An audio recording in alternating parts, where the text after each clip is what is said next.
우리 고백하겠습니다. 나는 영입니다. 나는 혼을 가지고 있습니다.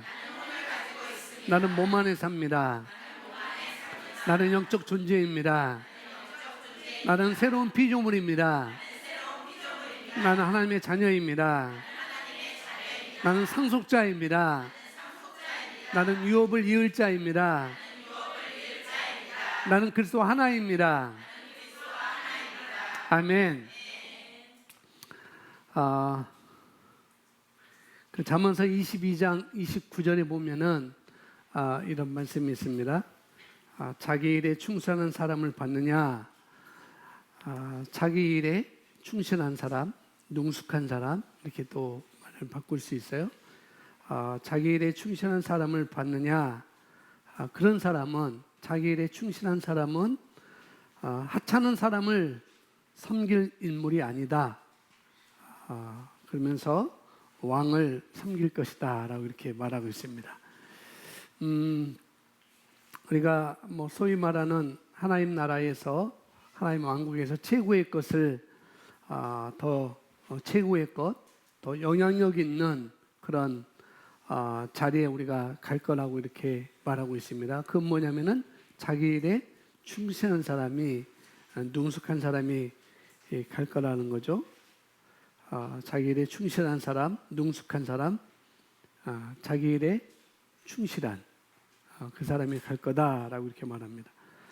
뭐 온라인 신문에 쓰여진 그런 내용인데요. 뭐냐면은 회사의 인사를 담당하는 분들이 있잖아요. 인사를 누구를 뽑을 것이고 누구를 채용할 것이고 또 이 사람을 한 직급을 진급시키는 일에 인사과에서 인사 담당하는 분들이 평가를 통해서 그 사람을 채용도 하고 또 진급도 시키는 데 있어서 이 사람들이 하는 말이 있다는 거죠. 공주님, 도련님. 뭐냐면은 스펙도 좋아요. 그 다음에 좋은 학교도 나오고 모든 것이 다 좋습니다. 그런데 다 갖추었는데 그 다음에 뭐냐면은 자기가 해본 것이 없다는 거죠. 신입사원을 채용을 했는데 스펙도 굉장히 좋아요. 좋은 학교도 나왔어요. 그런데 자기가 해본 것이 하나도 없다는 거죠. 다 엄마가 시킨 것, 내지는 또 엄마가 다 해준 것. 뭐 해달라고 하니까 다 해주고, 또 어떻게 해라 하고, 또 엄마가 시키는 대로 하고, 또 엄마가 다 해줘서 엄마의 도련님, 그 다음에 아빠의 공주님이라는 거죠. 이런 아이들은 뭐 토익 스코어가 좋다 할지라도 또 좋은 학교 나오고 해서 신입사원으로 뽑아놨더니만 1년, 2년도 채 못 돼서 다 사표를 쓰더라는 거죠. 왜냐하면은 세상은, 사회는 현실이거든요. 내가 직장 생활하고 내가 사람들과 맞부딪히고 있는 그것은 현실인 것이죠. 그러다 보니까 어릴 때부터 해주는 것만 해왔더니 도련님, 공주님, 가르쳐주는 것만, 뭐 시험만 잘 보면 되는 게 아니라는 거죠. 현실은, 사회는 그렇다는 거죠. 성적이 떨어지면 뭐 더 좋은 학원을, 뭐 여기 계신 분들은 뭐 그런 분들이 대부분 없지만은 보내는 것은 아카데미지만은 그리스도 아카데미지만이 아니고 아카데미에 우리가 보내고 있지만은, 그러나 그 외 사람들은 뭐 성적이 떨어지면은 더 좋은 학원, 더 좋은 선생님, 과외 선생님을 선택해서 그 아이에게 돈을 더 들여서 공부를 시켜서 다음에 시험에 잘 보게 하고 그렇게 가는 것이 현실입니다. 그런데 그렇게 시험을 본다고 해서 다냐? 아니라는 거죠. 왜냐하면은 시험과 관계없는 것이 현실인 거예요. 뭐 시험 성적으로 좋은 뭐 스펙으로 좋은 회사를 들어갔다 할지라도 그것 가지고는 현실에서 적용을 못 하거든요. 그래서 아주 인사 담당자는 도련님, 공주님을 가려내는 게 굉장히 숙제라고 합니다. 숙제였다고 하는 거죠. 어렵다고 하고 이렇게 얘기를 한다는 거죠. 왜 그러냐면 스펙 봐서는 모르니까, 그 다음에 좋은 학교 이력서를 봐가지고는 모르니까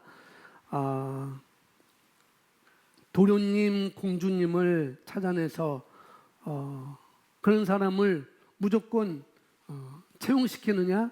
아니라는 거죠. 이제는 도련님, 공주님 그런 사람은 스펙을 아무리 좋고 좋은 학교 나오고 이력이 있다 할지라도 도련님이라는 그런 사람을 찾아내서 또 공주님이라는 그런 사람을 찾아내서 채용시킬 것인가 시키지 않을 것인가. 대부분 도련님과 공주님은 채용에서 제외가 된다는 거죠. 얘는 도련님이구나. 얘는 공주님이구나. 그래서 뭐 지금 뭐 자기소개서도 다 뭐 학원에서 써주고 전문가가 다 써주잖아요. 우리 한이가 그 대학원을 갈 때, 대학교를 갈 때도 대학교 갈 때 자기소개서를 쓴 것이 제가 다섯 학교인가? 서울여자대학교, 그다음에 뭐 어느 대학교 다 쓸 때 자기소개서를 다 쓴 것을 제가 다 저장해 놨어요. 전문가한테 부탁한 게 아니고 학원 선생님한테 부탁한 게 아니고 자기가 다 쓴 것을 저장을 해놨죠. 그런데 자기소개서도 전문가가 쓰여주는 그런 시대인 것이고 학원 선생님이 다 써주는 그런 시대인 것이죠. 그러나 성경은 전혀 그렇지 않다는 거죠. 잠언서 22장 29절에 뭐라고 말씀하는가 하면은 자기 일에 충실한 사람을 받느냐, 그런 사람은 하찮은 사람을 섬기는 인물이 아니니 왕을 섬길 것이다. 그렇게 말하고 있습니다. 그래서 여러분의 자녀를 도련님으로 공주님으로 키우는 것을 빨리 내려놓으셔야 돼요. 어떤 말인지 아시겠죠? 그래서 성경은 그 부모를 떠나 하나가 되라고, 한 몸이 되라고 말하고 있어요. 그 부모를 떠나는 훈련을 여러분이 시켜야 되는 거예요. 뭐 영적인 것은 나중에 치더라도 뭐 영적인 것은 그 아이가 자랄 때까지는 계속 여러분들이 믿음의 말을 심어주고 그래야 되겠지만은 첫 번째는 도련님과 공주님이 되지 않게 하는 것은 정신적인 독립을 먼저 시켜야 되는 거예요. 떠나보내라는 것은, 떠나야 된다는 것은 독립을 말하는 거거든요. 그래서 여러분의 자녀를 정신적인 면에서 부모를 의지하고 부모님을 의존하는 그런 것에 대해서 여러분이 자녀를 떠나보낼 수 있는 그런 정신적인 독립을 여러분이 어렸을 때부터 훈련시켜야 되는 것이고, 또 하나는 물질적인 그런 훈련도 여러분이 이제는 시켜야 되는 거예요. 이제 아빠 용돈 좀 줘, 엄마 용돈 좀 줘라고 충분히 할 수 있어요. 그리고 부모 입장에서는 충분히 줄 수 있습니다. 그러나 그것도 이제는 말하는 것처럼 뭐 어느 가정은 뭐 안마하면 얼마, 뭐 청소하면 얼마 정해서 준다고 이렇게 얘기를 듣는데 그게 참 지혜로운 거예요. 그냥 줄 수도 있어요. 왜? 부모이기 때문에, 내 자녀이기 때문에. 그러나 어렸을 때부터 그런 물질적인 독립도 할 수 있는 그런 훈련을 시키는 것도 굉장히 중요하다는 것이죠.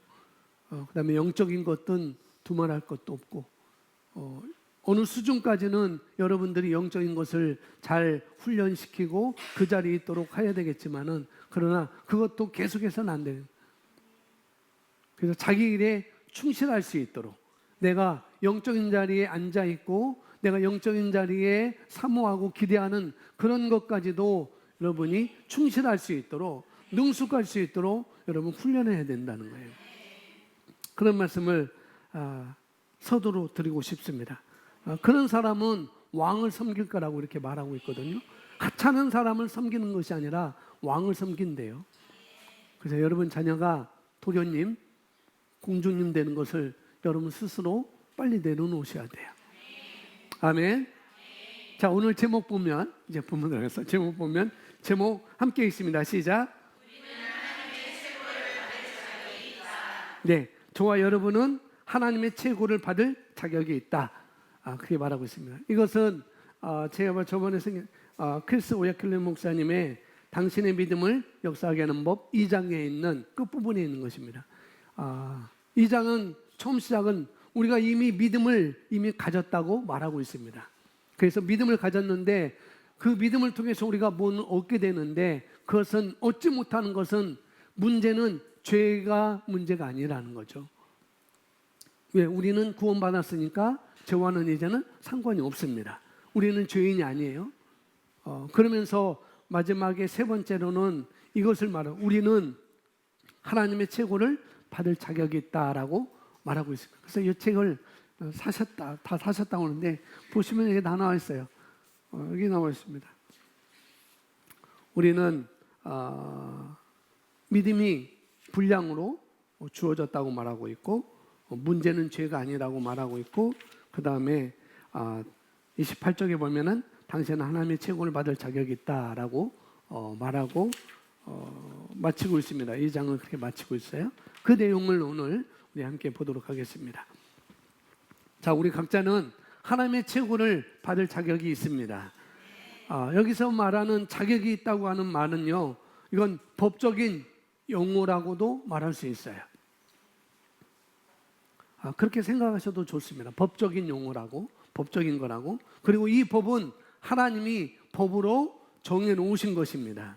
하나님의 말씀의 원리를 따라서 우리는 이제 최고를, 하나님의 최고를 받는 게 마땅하다는 얘기예요. 어떤 것으로? 법적으로. 그게 어떻게 가한지 우리 함께 보면 되겠습니다. 그리고 그 받을 자격이 있다면 우리가 받아 누려야 되지 않겠어요? 그죠? 받을 자격이 있는데도 받아 누리지 못하면은 그게 뭐가 있어요? 받아 누려야 됩니다. 그런데 받아 누리는 것은 또 다른 차원인데 그것은 우리의 몫이라는 거예요. 내 현실에서 내가 어떻게 그것을 받아 누릴 것인지 그것은 하나님이 해주는 것도 아니고 예수님 오셔서 해주는 것도 아니고 내 안에 계신 성령님께서 너 이거 해라 너 이거 해라 라고 할 수 있지만은 전적으로 우리의 몫인 것입니다. 내가 선택하고 내가 믿음을 가지고 발을 내디딜 것인지 아니면 주저앉을 것인지 철저하게 나의 몫이라고 말씀드릴 수 있어요. 보겠습니다. 성경은 우리에게 같이 고백하십니다. 그리스도 시작. 그리스도 예수 안에 있는 은혜 가운데서 강건하라고 촉구합니다. 그리스도 예수 안에 있는 은혜 가운데서 강건하라. 그리스도 예수 안에, 다른 말로 하면은 그분과 하나 된 우리는 그분의 은혜 가운데 있는 것이죠. 그죠? 그리고 그 은혜 가운데서 뭐 하라고요? 강건하라고 합니다. 여기서 강건하라고 하는 건 내가 그 사실을 아는 거예요. 내가 은혜 가운데 있다는 것. 내가 그 사실을 아는 거죠. 그걸 알고 그분의 최고의 것을, 하나님의 최고의 것을 받을 자격이 있다는 것을 알아서 인식하기 시작하는 것입니다. 그런 얘기를 하고 있는 것이죠. 그것이 첫 번째 발판이 되는 거예요. 알고 그것을 인식하는 것. 나는 자격이 있어. 어떤 것을? 하나님의 최고의 것을 받을 자격이 있어. 이걸 아는 거예요. 그걸 인식하는 것입니다. 이게 첫 번째 발판이라고요. 자, 강건하라라고 촉구합니다. 즉 우리가 하나님의 값없이 주시는 호의를 활용해야 한다는 뜻입니다. 바로 하나님께서 우리에게 자격을 주셔서 축복받게 하신 분이십니다. 이 특별한 자리를 위해 우리에게 자격을 부여하는 것은 우리의 행위가 아니라 뭐가 아니라 하나님의 은혜를 다른 말로는 하나님의 호의라고 말씀할 수 있고 여기서 말하는 자격이라고도 말씀할 수 있어요. 우리의 뭐가 아니라 행위가 아니라 만약에 저와 여러분이 인식 가운데 거하고 있다고 한다면, 내가 이런 인식 가운데 거하고 싶다고 한다면, 이런 하나님의 그 임재 가운데 내가 걷고자 한다면 그것은 우리가 그걸 받을 자격이 있고 또 누릴 자격이 있다는 것이죠. 그렇죠? 그것을 말하고 있습니다. 그런데 그게 우리의 행위가 아니라, 나의 행위가 아니라고 말씀하고 있습니다.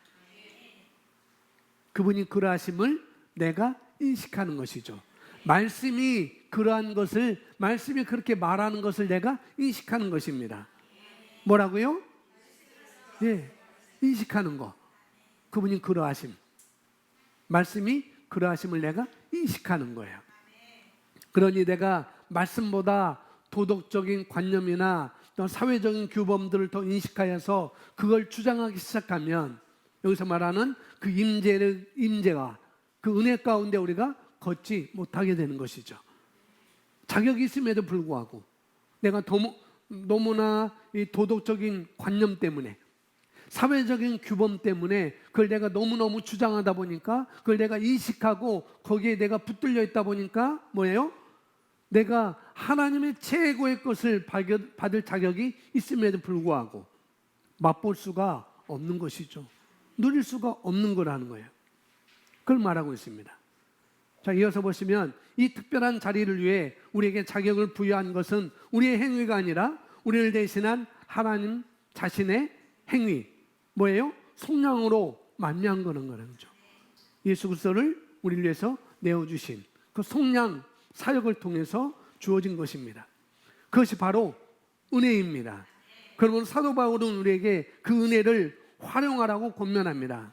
하나님은 우리에게 자격을 부여하셔서 빛 가운데서 성도의 유업의 동참자가 되게 하셨습니다. 이건 법적인 거라고, 이 자격은 법적인 거라고 말씀드렸어요. 이건 법적인 거라고 말씀을 드렸습니다. 다른 말로 하면 우리는 자신의 의의 행위 때문이 아니라, 의의 행위 때문이 아니라 예수 그리스도의 은혜를 통해서 하나님의 최고를 받을 수 있는 자격을 얻은 것입니다. 아멘. 어떤 그리스도인들은 매일 기도하며 하나님께 성령을 달라고 구했지만 모든 기도에도 불구하고 여전히 성령을 받지 못했습니다.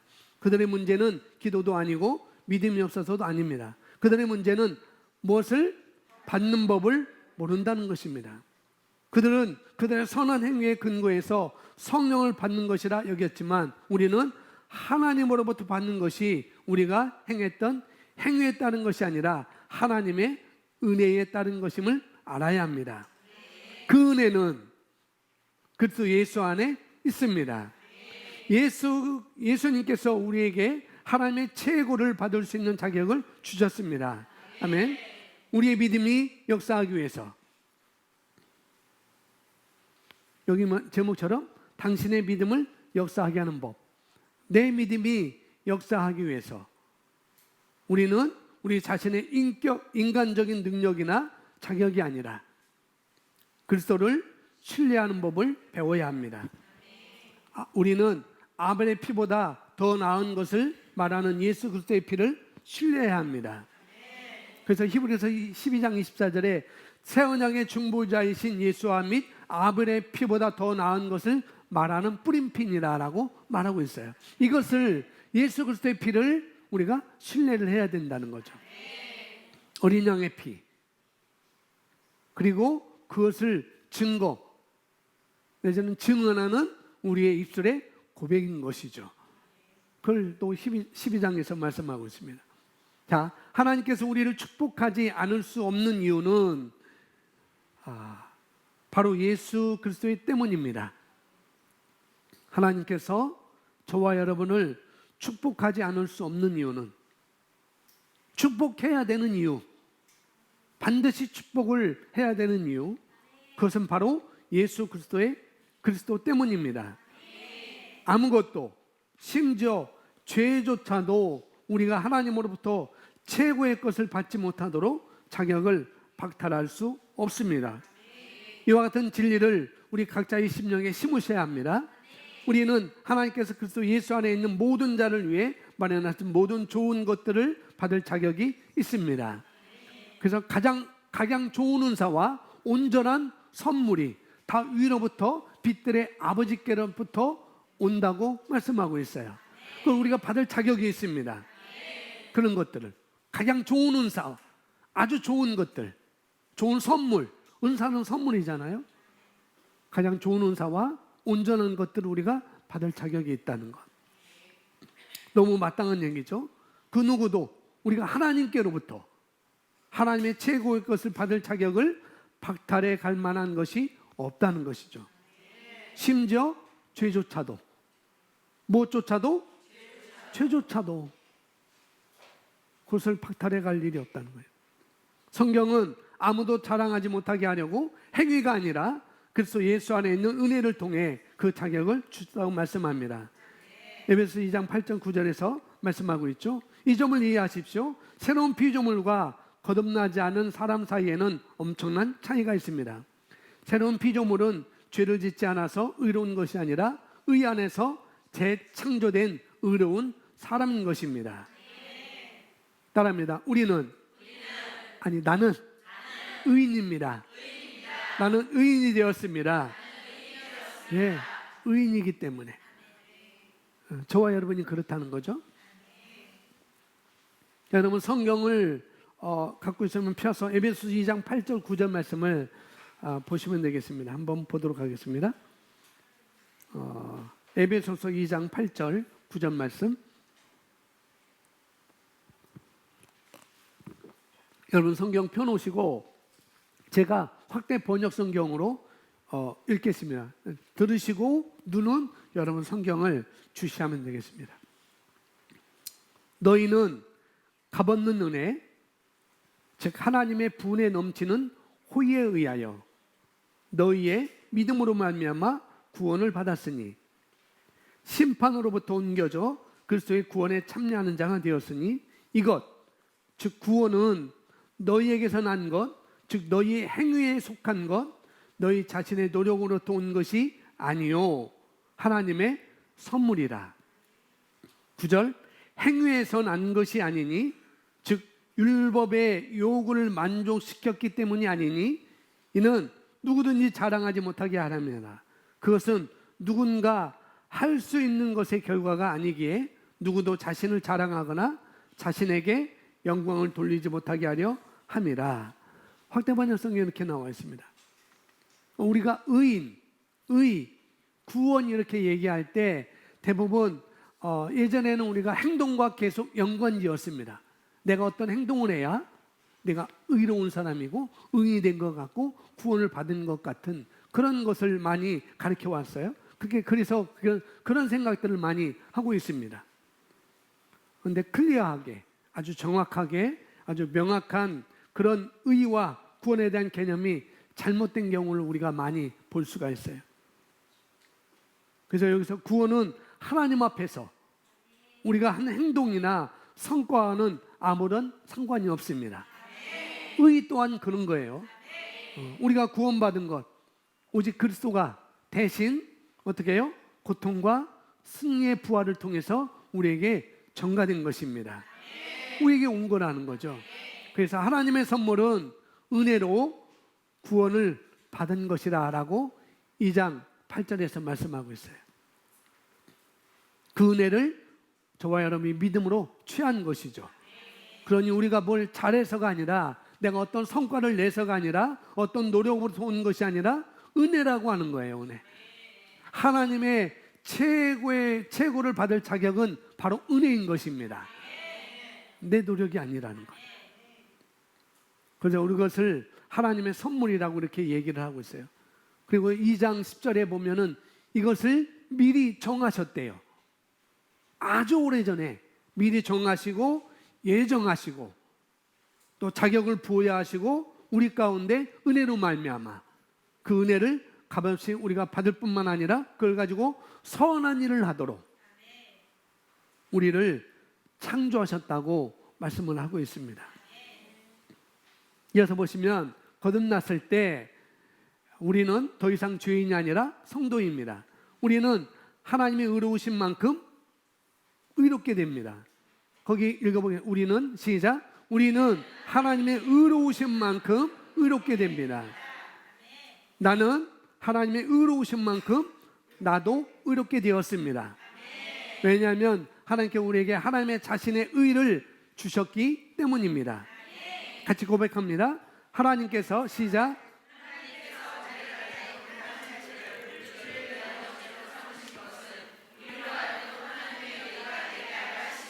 아멘.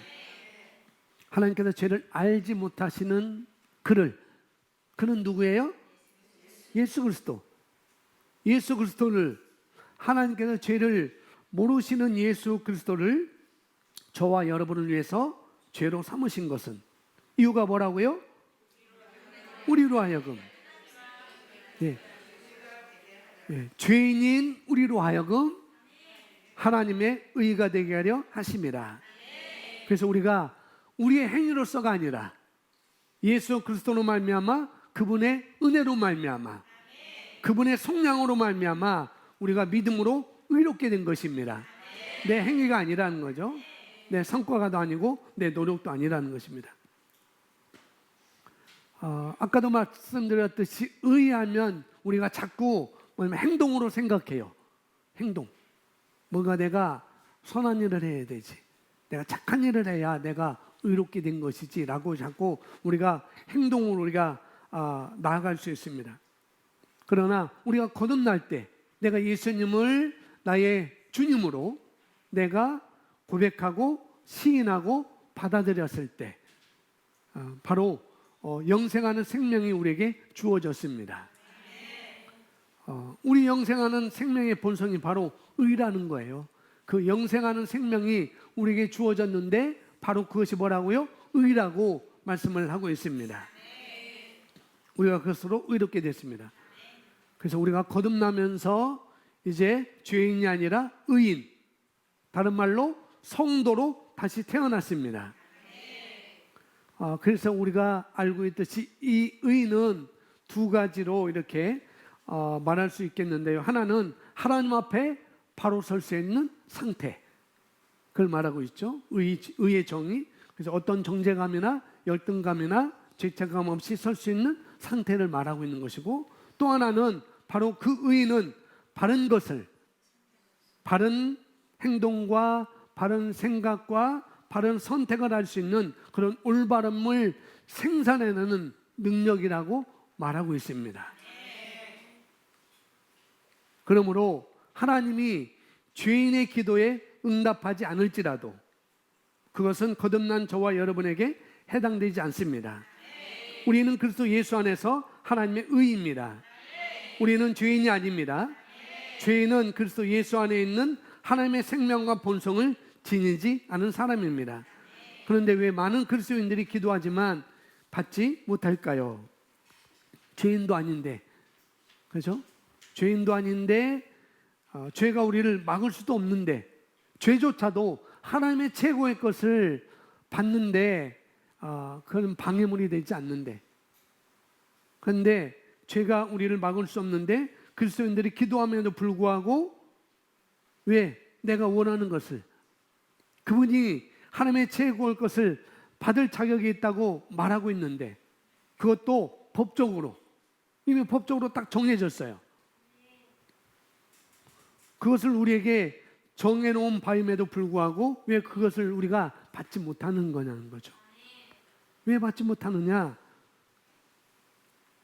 하나님께서 우리에게 자격을 부여하셨고 우리가 기도할 때 받도록 정하셨음에도 불구하고 왜 그들은 받지 못하고 있을까요? 그 이유는 그들이 무엇을 받는 법을 알지 못하기 때문입니다.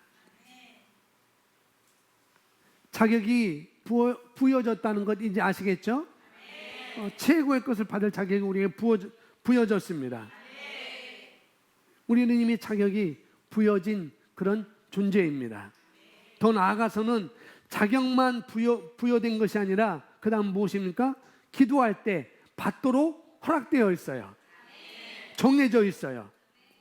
이것이 법적으로 약속되어져 있는 것입니다. 세상에서도 마찬가지죠. 세상에서도 어느 재벌가가 있다면 그 재벌가의 재벌가에게 자녀가 있다면은 그 자녀는 재벌가의 자녀는 그 아버지의 그 어머니의 상속을 유업을 그 재물을 받을 자격이 이미 정해져 있어요.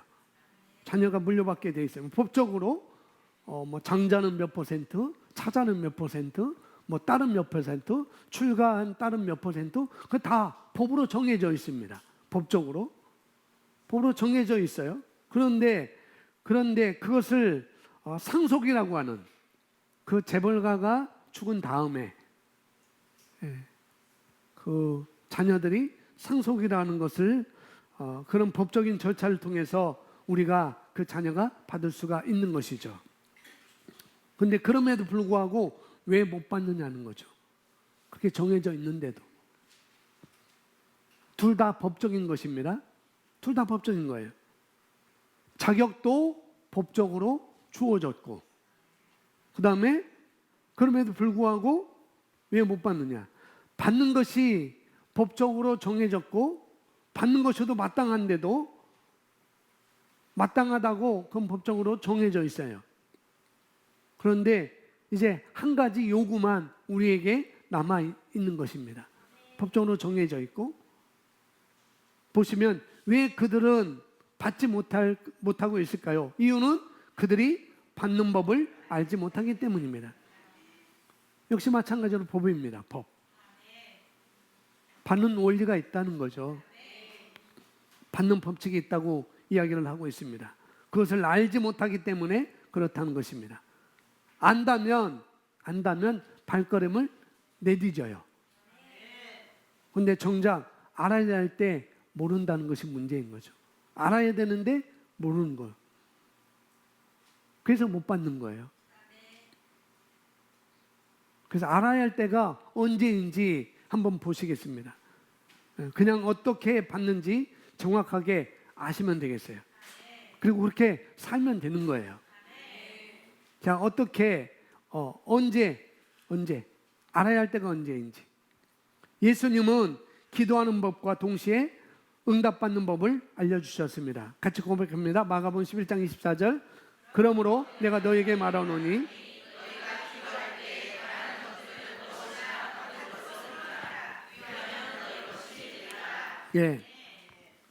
우리는 기도에 응답을 받기 위해서 무엇을 해야 하는지를 알아야 합니다. 예수님이 이 성경 구절의 후반부에서 받는 법을 가르쳐주고 계십니다. 예수님은 받는 것의 원리를 보여주십니다.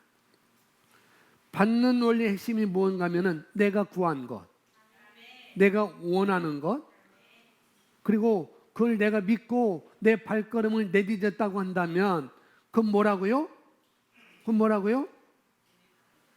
받은 것으로 맨 마지막에 그랬잖아요. 이미 그렇게 내가 믿었어요. 내가 그렇게 원하고 있어요. 내가 그렇게 기도하고 있어요. 내가 구하고 있어요. 발을 내딛고 있어요. 그건 뭐라고요? 받은 줄로 믿는 것입니다. 아멘. 내용이 굉장히 간단해요. 받은 줄로 믿는 거라고 하는 게 굉장히 간단한 이야기입니다. 그런데 이게 되는 사람이 있고 이게 안 되는 사람이 있다는 거죠. 어떤 차이일까요? 다 되고 싶어요. 그죠? 안 되고 싶은 사람 손 들어보면 아무도 없을 거예요. 다 그렇게 내가 원하는 것 다 받고 싶죠. 그렇게 되고 싶어요. 그렇게. 또 받은 줄로 믿고 싶어요. 그런데 그게 안 된다는 거죠. 그게 잘 안 돼요. 어떤 차이가 있냐면은 태도의 차이가 있습니다. 태도에. 어떤 차이가 있다고요? 태도. 그래서 태도는 어디서부터 나오는 거예요? 심령으로부터 나오는 것입니다. 심령으로 나오는 습관이에요. 습관. 사람의 습관. 그래서 계속 길들여지는 습관. 반복되어진 습관인 것입니다. 이게 태도거든요. 이게. 그런데 이 반복되어진 이 습관이라는 태도가 뭘로 만들어지는가? 정보로 만들어집니다. 어떤 정보를 들어서 그것을 생각하고 그렇게 생각하고 그렇게 행동하고 그게 습관이 되는 거예요. 어렸을 때부터 사람들에게 인사하는 것을 계속해서 한 번 해서는 안 되겠죠, 그죠? 한 번 해서는 안 돼요. 사실상 우리 아카데미 아이들은 저를 보면 인사를 합니다. 굉장히 인사를 많이 해요. 뭐 안 하는 아이들도 있지만 그냥 대부분 합니다. 사실상 우리 아카데미 아이들 저 보면 인사를 하는데요. 그리고 또 몇몇 엄마들 보면은 굳이 뭐 인사 안 시켜도 되는데 일어나서 인사하라고 시키는 엄마들도 있어요. 뭐 3살 배기가 뭘 안다고 일으켜가지고 인사하라고 그렇게 하겠어요. 뭐 놀다가도 일어나서 인사해요. 그러면은 이렇게 뱉고 자꾸 인사하면은 저도 인사합니다. 뭐 어떤 아이들은 그냥 자기 할 일 다 하면 목사님 안녕하세요 하고 쳐다보지 않고 그런 아이들도 있지만 그런가 하면 그걸 모르는 엄마들도 있어요. 그리고 어쩌다가 시켜요. 그리고 어쩌다가 또 안 시키고 그렇습니다. 아카데미 아이들 중에서 어떤 아이가 있어요. 그 아이는 볼 때마다 인사해요. 걔는 인사하러 온 것 같아요. 볼 때마다 지나가면은 그때 인사하고 또 지나가면 또 인사하고 뭐 화장실 갔다 와서도 또 인사하고 물 먹으러 가면은 또 인사하고 물 먹고 오는데도 인사하고 그런 아이가 있어요. 그러니까 기회만 있으면 인사하는 아이예요. 기회가 있어요.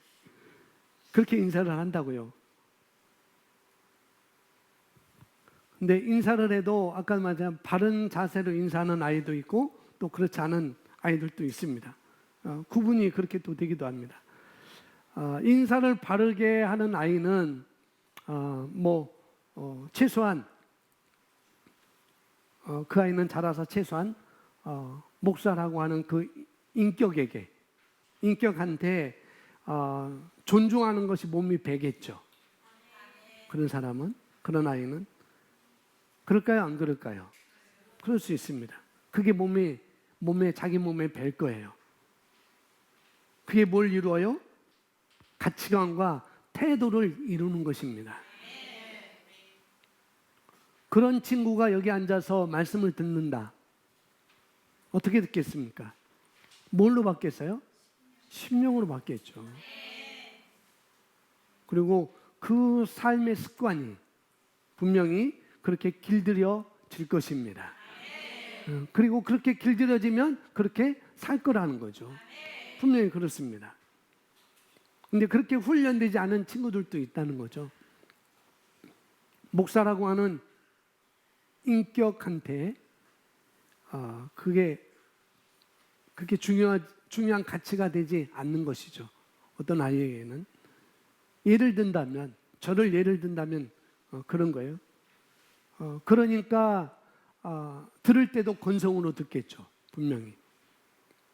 그리고 존중하는 게 뭔지 모릅니다. 그러니까 정작 어떠한 사건을 만났을 때 뭘 못해요. 그런 아이들은. 우리가 이 말씀도 믿지만 그러나 이 말씀을 얘기해 준 인격에 대한 올바른 태도를 가지고 있다면 가지고 있으니 그가 말했으니 또 그가 그런 삶을 살고 있으니 나도 그렇게 살 수 있어 라는 말을 가지고 그 아이는 넘어설 것입니다. 어떤 것이 있어도. 첫 번째 케이스는 그거예요. 두 번째 케이스는 여기서 말하는 신뢰입니다. 신뢰라는 건 몰라요. 그리스도의 피, 아벨의 피보다 더 나은 뿌린 피, 그리스도의 피를 더 신뢰하는 것. 사람에 대한 신뢰도 마찬가지입니다. 그런 걸 배운 적이 없어요. 존중이라는 걸 배운 적이 없어요. 그래서 시작은 발을 내디뎌 보지만은 그러나 좋은 거라고 얘기하니까 발을 내디뎌요. 시도는 해봐요. 시작은 해봅니다. 또 실제로 좋은 거니까. 제가 나쁜 것을 얘기할 이유가 없죠. 그죠? 뭔가를 얘기할 때. 그런데 문제를 만나요. 좋은 거니까 시도를 해봐요. 발을 내디뎌 봐요. 근데 문제를 만나요. 그럼 어떻게 해요? 막 흔들리죠. 막 흔들리다 보니까, 마음부터 흔들리다 보니까 뭘부터 떠올릴까요? 이제 불병부터 떠오르게 됩니다. 그런 사람들은, 그런 아이들은. 그래서 이게 뭐야? 이런 거였어? 라고 이렇게 그런 생각부터 떠오르는 거예요. 그래서 그런 사람들은 넘어갈 수가 없는 것입니다. 문제가 오면. 그래서 흔들리는 것이죠. 그래서 넘어가지지가 않아요. 그러니까 넘어가지지 않는 자신을 보니까 어떻게 해요? 그 얘기를 듣고 보니까, 자신을 보니까 늘 그래, 자신이. 어떤 것이 있을 때마다 늘 자신이 그래요. 신뢰를 갖지 못해요. 존중함을 갖지 못해요. 태도가 일관성이 없어요.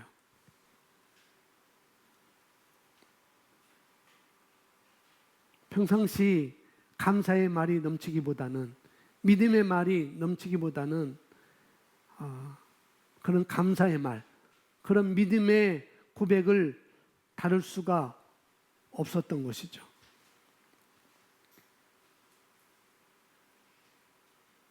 근데 감사의 말이 넘치는 사람은 그게 문제가 되지 않는다고요.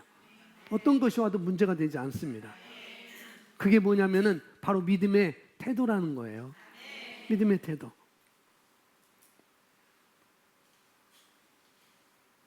근데 어떤 사람이 평상시에 올바른 입을, 감사하는 말, 그런 또 믿음의 고백을 내가 다룰 수 없었다고 한다면, 그런 상황에서 내가 다룰 수 없었다고 한다면, 이게 여기가 다뤄지기 전까지, 내 입이 다뤄지기 전까지는 이런 일을 만났을 때 넘어설 수 있다 없다?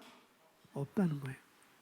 감사의 말이 안 나오고 어떤 불평의 말이 내 입에서 나온다고 한다면은 그 문제를 넘어설 수가 없어요. 분명히. 여러분이 갖고 있는 그런 믿음의 결과를 가져올 수가 없습니다. 왜요? 태도의 문제니까. 태도입니다. 왜냐하면 법적으로는 그 이상이 없어요. 그러니까 태도가 나쁜 사람이든 태도가 좋은 사람이든 믿음의 사람이든 믿음을 잘 모르는 사람이든 조건은 다 똑같은 거예요. 우리는 거듭났기 때문에. 그렇죠? 거듭났기 때문에 태도가 좋든지 나쁘든지 믿음이 적든지 믿음이 있든지 조건은 다 똑같다고요. 그런 자격이 있습니다. 법적으로 기도하면 응답 받도록 법적으로 정해져 있어요. 미리 정하셨어요. 예정하셨어요. 누가 정하시는 거예요? 하나님께서 정하신 거예요. 그런데 어떤 이는 이것을 자기의 풍성한 열매를 가져오기도 하고, 또 어떤 이는 그게 뭔지도 몰라요. 그게 무슨 맛인지도 몰라요. 믿음의 결과가 어떤 맛인지 모르는 것이죠. 그렇다 한다면 제가 원하는 것은 뭐냐면은 처음으로 다시 돌아가서 철저하게 말씀을 집어넣는 것입니다. 내 심령의 말씀을 집어넣으면 내 속이 올바로 기능하도록, 내 심령이 올바로 기능하도록, 내 생각이 얼마나 올바로 기능하도록, 올바른 태도를 안에 기능하도록 내가 장착하는 거예요. 그럴 때 그 올바른 태도가, 그 올바른 생각이, 올바른 말이 내가 원하는 것을 취하는 것으로 끝나는 게 아니에요. 또 내가 그것을 원하는 걸 취하는 것으로 끝나는 게 아니라 사회에서, 또 학교에서, 또 직장에서, 뭐 친구들과도 연관이 있는 것이고, 우리가 타고남으로 기능하는 것과도 연관이 있는 것이고, 또 악기를 하나 배우더라도 성실함과 연관이 있는 것이고, 그것이 결혼 생활을 하더라도 존중하고 사랑하고 함께하는 것과 연관이 있는 것이고, 아주 직접적인 연관이 있는 것입니다. 그래서 그것을 우리는 영적이라고 이렇게 부르는 것입니다. 그래서 삶이 뭐라고요? 영적이라고요. 그렇게 얘기하는 것입니다. 오늘이라도 이 말씀이 내 심령에 가득 채워지면은, 또 가득 채워지도록 우리가 적극적으로 또 훈련을 해야 되겠죠. 왜냐하면 누구나 거듭난 그리스도인들은 여기서 말하는 것처럼 하나님의 최고의 것을 받을 자격이 있습니다. 또 받도록 정해져 있어요. 아멘. 그래서 성경은 받은 것으로 믿으라, 그리하면 너희 것이 되리라라고 24절에서 또 말씀하고 있습니다. 그러면 너희 것이 되리라. 우리는 기도에 응답을 받기 위해서 무엇을 해야 하는지 알아야 합니다. 예수님은 이 성경 구절 후반부에서 받는 법을 가르쳐주고 계십니다. 예수님은 받는 것의 원리를 보여주십니다. 마태복음 7장 8절에서 예수님은 뭐라고 말씀하시는가 하면 함께 있습니다. 구하는 이마다 받을 것이라고 말씀하셨습니다. 자, 이 말은 구하면 받는다는 얘기는 사람들이 이 말씀만 적용해가지고 내가 구했는데 왜 안 되죠? 내가 기도했는데 안 되죠? 구하면 받는다고 했는데 왜 안 되죠? 라고 이렇게 말하면 안 된다는 거예요. 구하는 것은 받을 것이라, 그 얘기는 뭐냐면은 하나님이 정해놓으신 법칙이라고요. 구하면 받게 되어 있습니다. 어떻게 할 때? 어떻게 할 때? 구할 때, 그 구하는 것을 어떻게? 받은 줄로 믿을 때. 아멘. 받은 줄로 믿을 때. 이것은 방법이자 원리인 것입니다. 아시겠죠? 자, 요한복음 15장 16절에서 우리가 기도할 때 응답을 받도록 선택되었고 임명되었음을 알려줍니다. 같이 고백합니다. 너희가 선택된 것이 아니요 내가 너희를 선택하여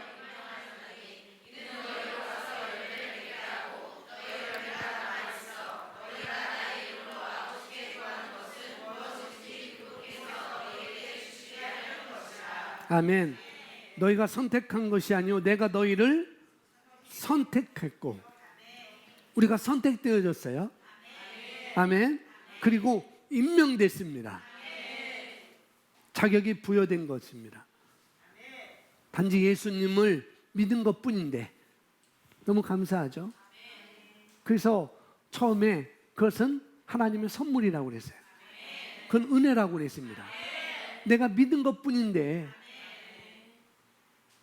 너무나 많은 걸, 너무나 많은 놀라운 자격이 우리에게 주어졌어요. 그리고 그렇게 자격만 주어진 것이 아니라 그 주어지고 임명됐다는 얘기는 뭐냐면은 우리가 거기와 연관이 있다는 것입니다. 연결되어 있다는 거예요. 그리고 우리는 뭐예요? 너희는 어떻게? 가서는 누가 하는 거예요? 내가 하는 거예요. 저와 여러분이 하는 것입니다.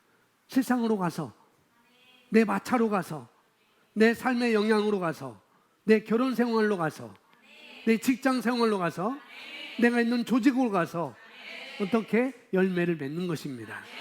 어떻게요? 내 안에 있는 것을 풀어놓는 거예요. 그걸 인식하고 기도하고 구하는 것입니다. 그뿐만 아니라 그리고는 받은 줄로 내가 믿는 거예요. 아멘.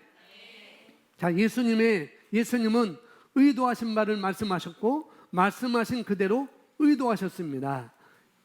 이번 경우에는 예수님은 구하는 이마다 받는다, 찾는 자는 누구든지 찾는 자, 너희가 두드린다면 문을 열리게 될 것이다 라고 말씀하셨습니다. 그렇다면 많은 사람에게 있는 문제는 무엇입니까?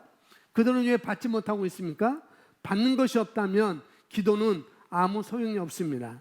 받는 것이 없는 기도는 종교입니다. 종교는 우리에게 아무것도 주지 않습니다. 아주 많은 사람들이 종교적인 사고방식을 가지고 기독교 안으로 들어왔습니다. 그들은 기도를 종교적인 독백의 시간으로 여깁니다. 그들은 기도하는데 온 힘을 다하여 많은 시간을 보냅니다. 그러나 끝날 무렵에는 응답을 받지 못하고 실망합니다. 그 이유를 이제 우리가 알았습니다. 우리가 물론 다른 종류의 기도들이 있고 모든 기도가 간구의 기도는 아닙니다만 우리가 기도하면 하나님께서는 응답하십니다. 이건 정해진 법칙이에요. 하나님께서는 응답하십니다. 따라서 우리가 할 일은 오직 무엇이든, 뭐라고요? 무엇이든 우리가 구한 것은 어떻게 해요? 받은 줄로 믿는 것입니다. 그게 뭔지 뒤에서 설명하고 있어요. 이미 말했듯이 우리가 기도하면 하나님께서 반드시 응답하게 되어 있습니다. 그러니까 받은 줄로 믿는 것이죠. 그리고 그렇기 때문에 받은 것은 누가 하는 일이에요? 내가 하는 것입니다. 받는 것은 우리가 해야 됩니다. 하나님께서 응답하셨고 또 응답하신 분이기 때문에 그것이 내 것으로 가져오는 것은 저와 여러분이 하는 거라는 거죠. 내가 하는 것입니다. 받는 것은 내 몫이라고 그게 얘기를 합니다. 그렇게 다시 한번 강조하고 있어요. 자, 믿음의 태도가 나옵니다. 믿음의 태도가 우리가 기도 응답을 받을지 받지 못할지를 결정합니다. 우리의 믿음의 행위가, 내 믿음의 행위가 하나님의 최고를 또 하나님의 결과를 가지고 올지 못할지를 뭐가 결정한다고요? 내 믿음의 태도가 결정한다고요. 다음 보시면 예를 들고 있어요. 우리가 어떤 것을 하나님께 기도하고 구했다고 가정해 봅시다. 정말 예수님의 말씀, 그 말씀은 진리이고 또 사실이고 말씀에 따라 하나님께서 응답하신다고 믿는다면, 이게 진리라고 믿는다면, 이게 사실이라고 믿는다면, 이게 하나님께서 그렇게 말씀하셨다고 응답하신다고 내가 믿는다면, 내가 확인할 수 없어도, 내가 확인할 수 없어요. 내가 확인할 수 없지만 여기서 말한 것처럼 말씀에서 응답하신다고 하셨으니까, 이건 법적으로 돼 있으니까, 이건 농담이 아니고 이건 진리이고 사실이라고 한다면, 그 사실로 내가 받아들인다고 한다면 뭐 어떻게 해야 되는지 뒤에 말해주겠습니다. 어떻게 해요? 우리는 기도한 후에 즉시 뭐 해야 됩니까? 기뻐하고 자축해야 합니다. 왜요? 하나님의 말씀은 변하지 않을 테니까. 구한 것은 주님께서 반드시 받겠다고 말씀하셨으니까. 이제 내가 받는 일만 남았는데 어떻게 받느냐는 거죠. 어떻게 받는 겁니까? 태도의 문제인데 그 태도가 무엇입니까? 여기 보시면 우리가 기도한 후에 내가 받았다고 받은 줄 믿기 때문에 어떻게 해요? 기도한 후에 하나님을 신뢰하니까, 하나님이 어떤 분인지를 내가 아니까, 그분은 반드시 응답하신다고 말씀하셨으니까, 그분은 흔들리지 않는 분이고, 그는 환경 때문에 이랬다 저랬다 하는 분이 아니고, 우리가 하나님의 최고의 것을 받을 자격이 이미 있는 것도 내가 인식하고 있으면 더 이상 흔들릴 게 우리에게는 없는 것이죠. 만약에 가로막혀 있다고 한다면, 뭔가에서 가로막혀 있다고 한다면 그것은 돌아가는 얘기가 아니라는 거예요. 너 가로막고 있으니까 돌아가면 돼, 그런 얘기가 아니라는 거죠. 그것을 넘어서라고 우리에게 말씀하고 있습니다. 아멘. 막혀 있다면 돌아가는 게 아니고, 물론 돌아갈 수도 있습니다. 그러나 우리에게는 정해져 있으니 넘어서는 것이죠. 뚫고 가는 것입니다. 아멘. 그래서 기도한 후에 즉시 기뻐하고 자축하면서 이렇게 말합니다. 같이 고백합니다. 와, 예수님 감사합니다. 하나님께 영광을 돌립니다. 구한 것을 받았습니다. 라고 선언해야 합니다. 예수님 감사합니다. 예수님 감사해요. 하나님께 영광을 돌려요. 구한 것을 받았습니다. 아멘. 그것이 내가 뭔가 내 손에 느껴지거나 내 손에 뭔가 받아들여지지 않아도 괜찮습니다. 그걸 내가 받은 줄로 어떻게 해요? 믿고 순간순간 그렇게 여기는 거예요. 그리고 그렇게 사는 것입니다. 순간순간 그렇게 사는 거예요. 그리고 고백하고 거기에 합당한 발걸음을 내딛고 그러다가 만난 장애물들은 더 이상 어떻게 해요? 장애물이 아니라는 거죠. 이걸 어떻게 해요? 반드시 내가 지나갈 일인 것이지 장애물로 느껴지지도 않을 거예요. 그게 바로 믿음의 태도인 것입니다. 예수님 감사합니다. 하나님께 영광 돌립니다. 구한 것을 받았습니다 라고 선언할 것입니다. 비록 구한 것이 눈에 보이지 않더라도 우리는 기도한 순간부터 그것을 이미 받은 것처럼 행동해야 합니다. 이게 뭐라고요? 태도. 어떤 태도? 믿음의 태도. 기도한 순간부터 그것을 이미 뭐예요? 받은 것처럼 행동하는 거죠. 네. 여러분이 바이올린을 지금 배우고 있고 첼로를 배우고 있고 플룻과 뭐예요? 그 다음에 클라넷 배우고 있다 할지라도 지금 그런 걸 배우고 있어요. 그런데 아직까지 도레미파 솔라시도뿐이 몰라요. 그 수는 넘었지만 그러나 내가 받은 것처럼 내가 뭔가 악기를 배우고 있다고 한다면 내가 지금 이 손가락 저 플룻도 있지만 저는 자리도 몰라요. 그래서 연우한테 이 자리가 뭐냐라고 이렇게 물어보기도 했는데 여러분이 그렇게 배우고 있다고 한다면 여러분이 뭔가 그렇게 하고 한다면 아직까지 아주 기초적이라고 한다면 그러면 그렇지만 그렇더라도 그럼에도 불구하고 어떻게 해요? 내가 받은 것처럼 여기고 가야 되는 거예요. 목사님 나는 도레미파솔라시도밖에 지금 몰라요 라고 할지라도 지금 내가 받은 것처럼 여기고 그 자리를 통해 가야 되는 것입니다. 그래야 거기까지 갈 수 있는 거예요. 난 이거밖에 몰라. 나는 여기서 진전할 수 없어. 그러면 거기까지 갈 수가 없습니다. 나는 그 자리에 가 있는 거야. 나는 언젠가 함께 우리 교회에서 몇 명에 24명이 함께 여기 자리에서 다 같이 연주하는 그 자리에 나는 앉아 있을 거야 라고 그렇게 그것을 내가 마음에 품는 것이죠. 그러면 갈 수 있어요.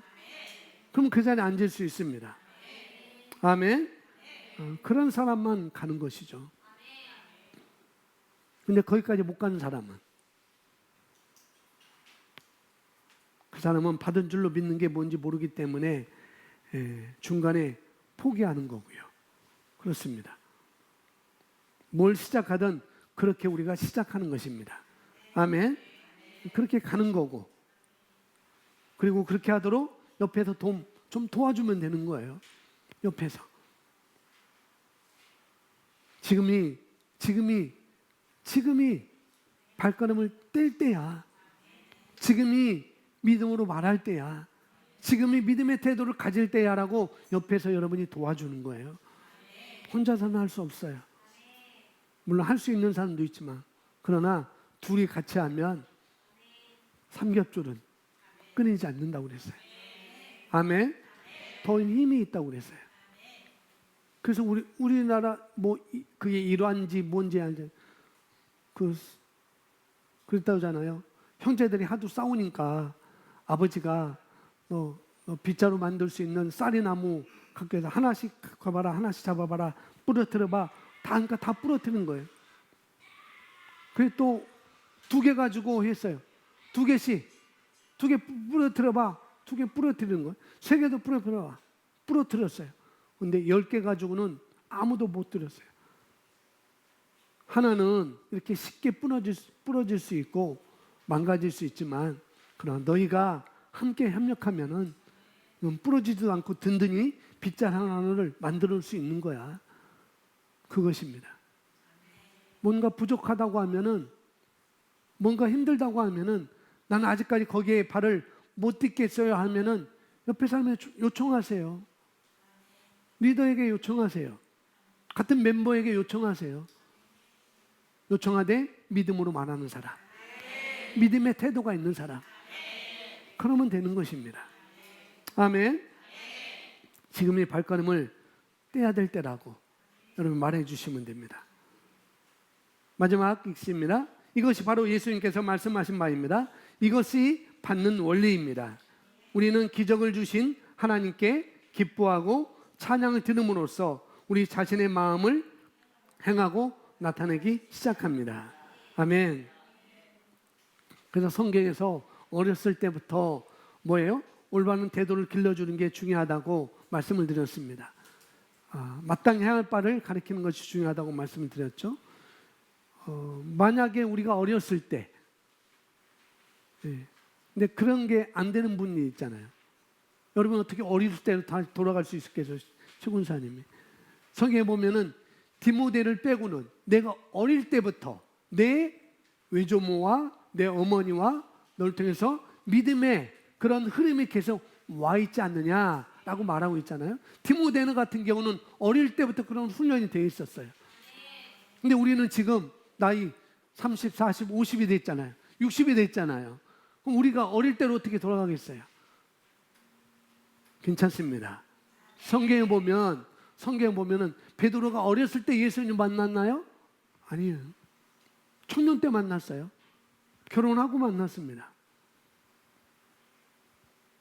사도 바울은 물론 사도 바울은 어렸을 때부터 율법을 배운 사람이었지만은 그는 예수 그리스도를 언제 만났어요? 성년이 돼서 예수 그리스도를 만났어요. 어릴 때부터 올바른 태도를 가질 수 있지만 우리 어린이랑 그렇게 가르쳐주면은 지금 이 자리에 앉아 계신 분들은 그때로 돌아갈 수 없으니 지금이라도 우리는 가능합니다. 왜 성경이 그걸 우리에게 보여주고 있거든요. 12명의 제자들 다 청년 때 예수를 만나서 마음을 새롭게 함으로 변화를 받아서 그 변화된 삶을 그들이 살았습니다. 우리가 늦지 않았어요. 아멘. 뭐냐면 우리도 가능하다는 거예요. 디모데만 아니고 우리도 그런 가능의 자리에 앉아 있는 것입니다. 그러니까 과거 얘기도 우리가 할 필요도 없는 거예요. 그렇게 하시면 되겠습니다. 아멘. 우리 같이 기도하겠습니다. 기도하고 성찬신 하도록 하겠습니다. 우리가 하나님의 최고의 것을 받을 자격이 있는데 받는 원리는 믿음의 태도라고 했습니다. 믿음의 태도. 여러분의 믿음을 역사하게 하려고 한다면은 뭐냐면은 여러분의 삶의 환경에 변화를 일으키고 또 여러분에게 딱 맞도록 통제할 수 있도록 한다면은 그것은 우리의 믿음의 원리라는 거죠. 믿음의 태도인 것입니다. 그런 그림을 여러분이 그리면서 이 시간 영으로 함께 기도하겠습니다.